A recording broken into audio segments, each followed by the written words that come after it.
অরুণ, যাকে অনেকে বলি আমরা সূর্যদেব, কেউ বা বলে দিবাকর, কেউ বা রবি, হ্যাঁ, কেউ বা ভানু। আচ্ছা, সেই অরুণের ন্যায় কি গৌরাঙ্গের রূপমাধুরী খানি দর্শন করেছিস? সকালবেলা পূর্ব ভাগে যখন সূর্যদেব উদিত হয়, তার রংটা কেমন মায়েরা? হ্যাঁ, লাল টকটকে, তাই না? দেখতে কত সুন্দর লাগে বলতো পিয়া। মন যেন ভরে যায়, মনটা ভরে যায় ওই সূর্যদেবকে দর্শন করি। তা সেই মতো গৌরাঙ্গের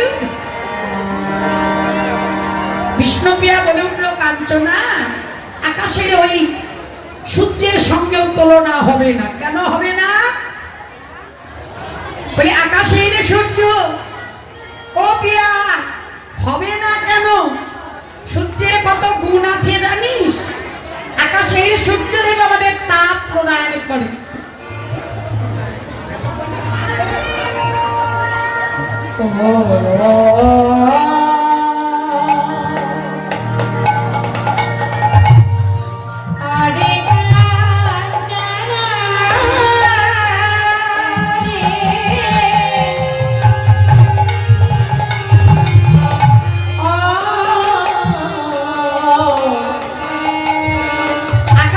সূর্যদেব আমাদের তাপ প্রদান করে। ওই তাপে আমরা কতজনে কত কিছু করি বলতো, কত কাজে লাগে।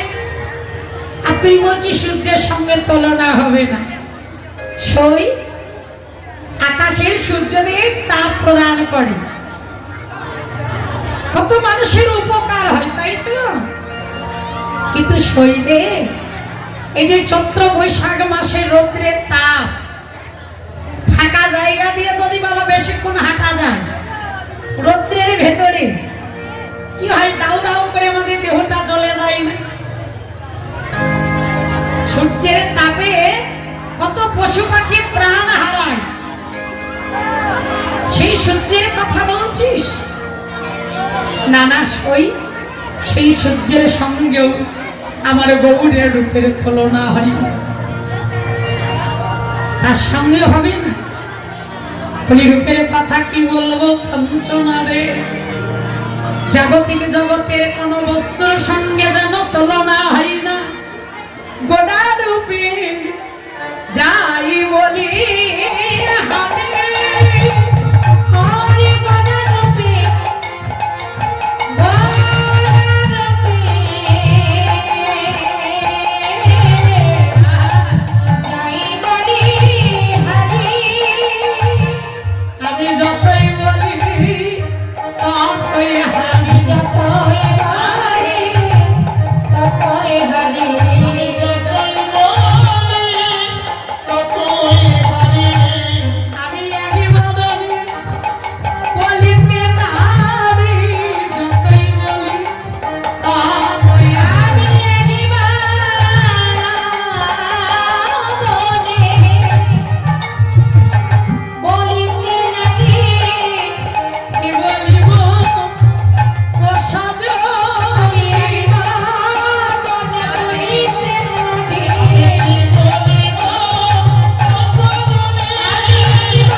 যতই বলি ততই মনে হচ্ছে আমি যেন হেরে যাচ্ছি। ত্যাগী বদনী, আমার গৌরাঙ্গ রূপের কথা কি করে বলি বলতো? সেই গৌরীকে যদি একটিবার আমি কাছে পেতাম, তবে হৃদয়ে মাঝে তাকে জড়াইয়ে ধরতাম। কি গৌরীরা, সেই রূপের মানুষ গৌরকে যদি কাছে পাও, কি করবে বলো তো? ভক্ত বলে উঠলো, হেদে বাজারে রাখিব, ছেড়ে দেব না। আমি হেদে বাজারে রাখিব,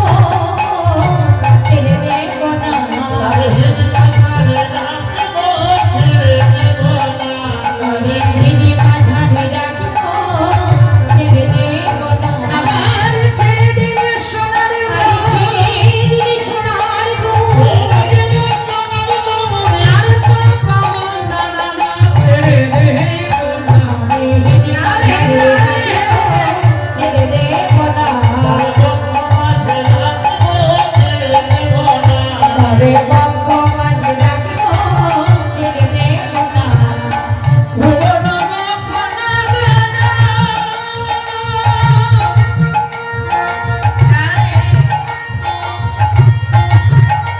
আরে মনে জানা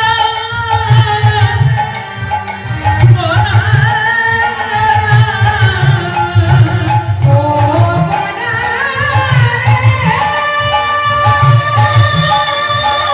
রে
শোনে সজনী রে, সেই গৌরীকে যদি একটিবারে আমি কাছে পাই।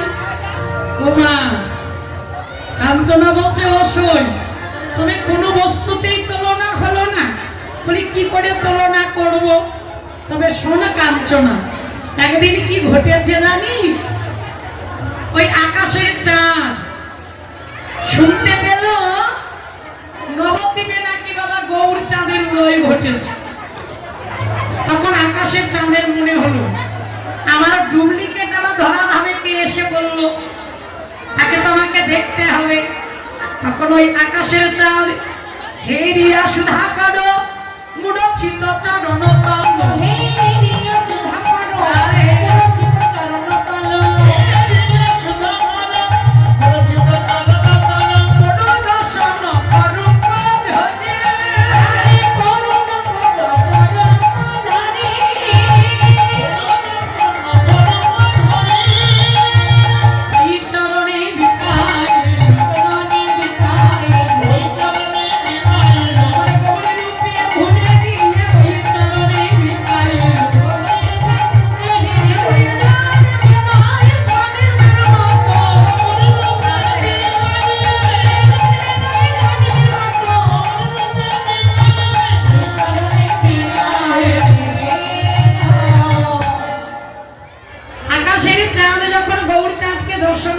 এলো মা, একবার গৌড়ের দিকে চাই, আবার নিজের দিকে চাই, আবার গৌড়কে দর্শন করে, আবার নিজেকে দর্শন করে। দর্শন করতে করতে আকাশের চাঁদ মনে হলো না। আমি যে গৌরী চাঁদকে দর্শন করছি সে হলো নিষ্কলঙ্ক পূর্ণ চন্দ্র, আর আমি হলাম আকাশের চাঁদ, কলঙ্কময় ছাদ। তখন ওই আকাশের চাঁদ 10টি খণ্ড হয়ে গিয়ে আমার গৌরের শ্রী চরণে লুটিয়ে পড়ল। সেই চাঁদের 10টি খণ্ড কোথায় মা? মহাপ্রভুর দুটো যে চরণ আছে, চরণের মাথায় দেখো আঙ্গুলি আছে, আঙ্গুলির মাথায় নখ আছে। মহাজন এক একটা নখকে বাবা এক একটা চাঁদের সঙ্গে তুলনা করি। দুই চরণে 5টি করে 10টি আকাশের চাঁদ 10টি খণ্ড হয়ে গিয়ে গৌর চরণ স্মরণ।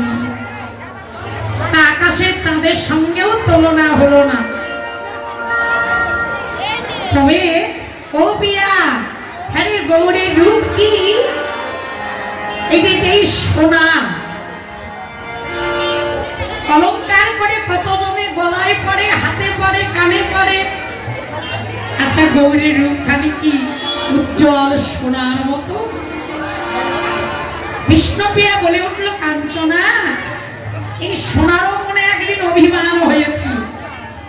সোনা শুনতে পেল নবদ্বীপে সোনার বরণ গৌরাঙ্গের উদয় হয়েছে। তখন ওই সোনা মনে বাসনা নিয়ে গৌর সোনাকে দর্শন করতে এলো। দর্শন করতে এসে হেরি নিজ বরণ সুবর্ণ কুমার হব।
দর্শন করতে করতে সোনার মনে হলো আমি যেই সোনাকে দর্শন করছি আমি গৌর সোনার কাছে তুচ্ছ, নিজেকে তুচ্ছ বাবা, তুচ্ছ ভেবে ছুটে চলেছে।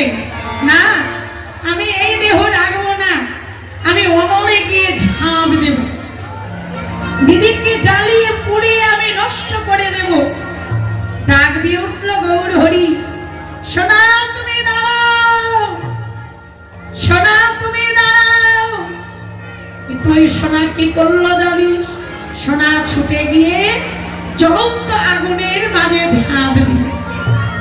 মহাপ্রভু বলে উঠল, সোনা বিদায় গৌর।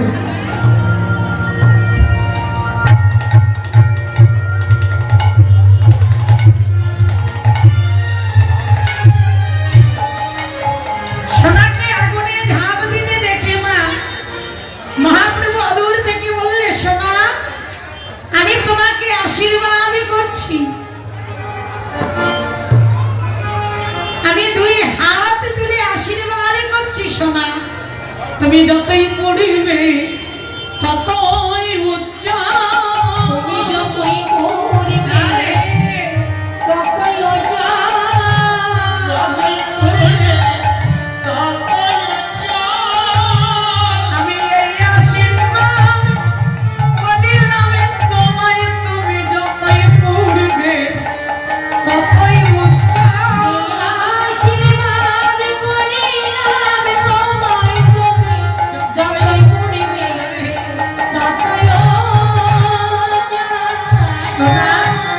তুমি যত পড়বে তত খাঁটি হবে, আর যত খাঁটি হবে তত তুমি উজ্জ্বল হবে।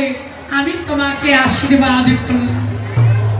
তা জাগতিক জগতের সোনার যে একটা অভিমান ছিল, গৌরাঙ্গ রূপমাধুরী দর্শন করে বাবা সেই অভিমানটাও দুরভিত হল। বৈষ্ণব পদকর্তা লীলার এক পাশে দাঁড়িয়ে বলছে, সজনী গো, জাগতিক জগতের কোনো বস্তুর সঙ্গে ভগবানের রূপের তুলনা করো না। ভগবানের যেই রূপ তার তুলনা তাকেই সাজে, তুলনা দিতে না রে জগৎ মাঝে। জগদানন্দন কহু তুলনা নাহি কহু, জগদানন্দন কহু তুলনা নাহি কহু,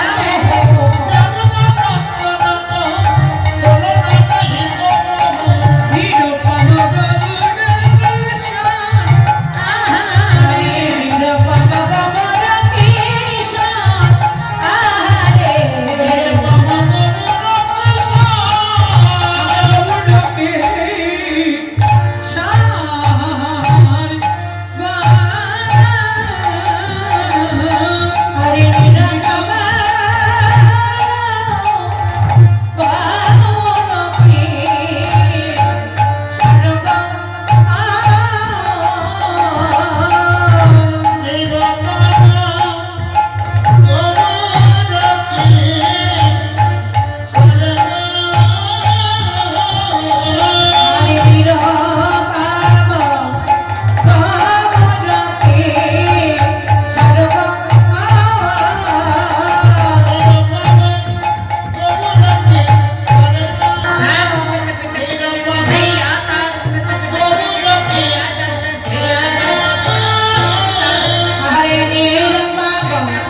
যোগ্য অনুষ্ঠান নাই গো।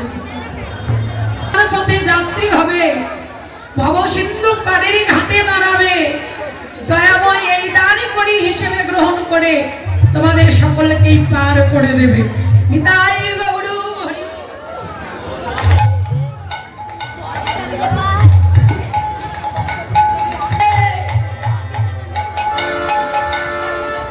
ও মা, সবাই তো বৃন্দাবন যেতে প্রস্তুত, তবে বৃন্দাবনে যেতে গেলে মা রাধারানীর কৃপা না হলে বৃন্দাবনে প্রবেশ করা যাবে না। তাই সবাই মিলে রাধারানীর কৃপা পেতে যে যেখানে বসে আছো করতালি দিয়ে বদনে রাধা নাম করো। রাধে রাধে জপা করো কৃষ্ণ নামের শিখিয়া করো।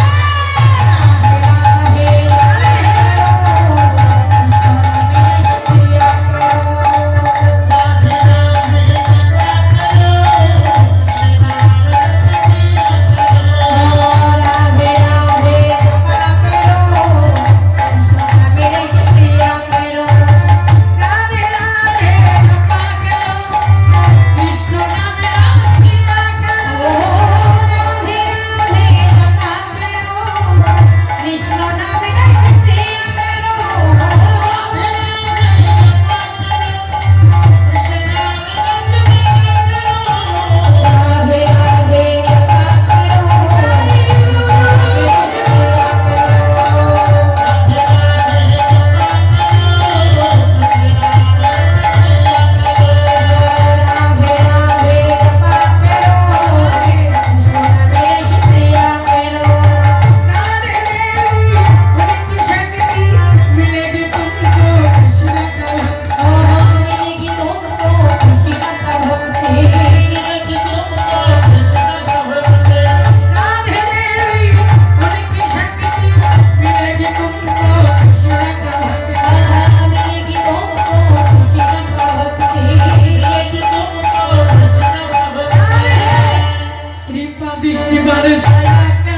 জীবনে যার কোনোদিন সঙ্গ করিনি, যাকে কোনোদিন নিজ নয়নে দর্শন করিনি,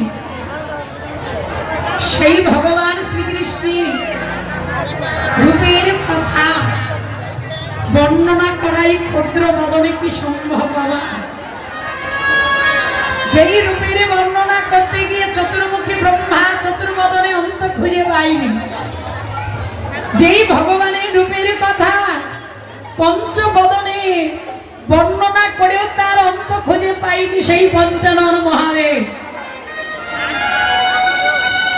আরে হেন ক্ষুদ্র বদনে কৃষ্ণ প্রেম ভক্তিহীনা, ভজনহীনা, সাধনহীনা সেই ভগবানের রূপমাধুরী লীলা পরিবেশন করতে গিয়ে মা তালে মানে ভাষায় সুরে অনেকই রসবাসবে নিজ সন্তান জ্ঞানে সকল ভুল ত্রুটি মার্জনা করবে। জয় রাধে। মধুবাই শ্রীধাম বৃন্দাবন ধাম, বৃন্দাবনের রূপে দর্শন করেছে কে? আমার শ্রীমতী রাধা ঠাকুরানী। কার রূপ? স্বয়ং ভগবান প্রাণ গোবিন্দের রূপ। আজকে বেরিয়ে অবসান কালে শ্রীমতী রাধারানী রাজকন্যা কাকে একটি সোলার কলসি নিয়ে বাবা চলেছে যমুনায় জল ভর্তি। মহাজন বর্ণনা করলেন, অগ যমুনায় যায় শ্যামল দেখিয়া